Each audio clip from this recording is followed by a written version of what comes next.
do you think it takes to be at the top of your field, to be in the elite, to be a master, to be a champion? I was recently watching an interview with Boris Becker, and if you don't remember Boris Becker, he was a ex-world champion in tennis.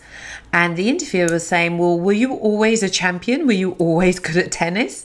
And Boris was, no. As a child, a young boy, I had to really practice a lot. There were some other boys who were naturally gifted, who were much better than me. At times, I had to play against the best of the girls because I just couldn't compete with these young boys. And the interviewer said, so where are these young men now? Did they make it? And he said, no, they didn't. He said, that's interesting. Why do you think they didn't make it? And Boris said, well, I see that there's three things that were lacking, or three things that have enabled me to reach the top of my game. Do you want to know what those three things were? That's why I carried on watching the interview. Firstly, he said, they just didn't want it enough. I was hungry. I was driven. And so when it got tough, I kept on going. So my question to you is, whatever you're doing right now, the end game, do you want that enough? Because if you don't, find something in that end game that's going to enliven you and have you wake up in the morning ready to go, because you can't wait to carry on doing what you're doing because you know it's making a difference or whatever it is. So do you want it enough? The second thing was discipline. Doing what you need to do when you need to do it, whether you want to do it or not.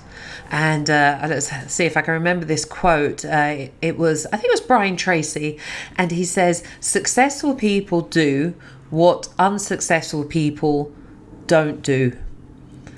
And it's not the fact that they want to do it. They don't want to do it either. The difference is they do it.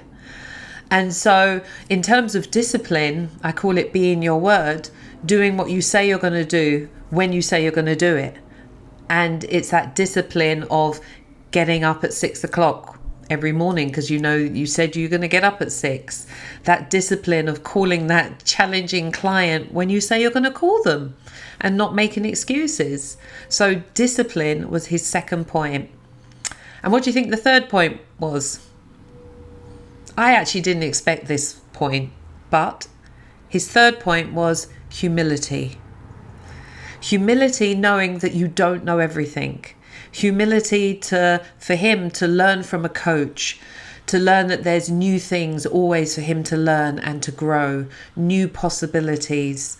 And I say it's knowing that you don't know what you don't know, and you don't even know that you don't even know it.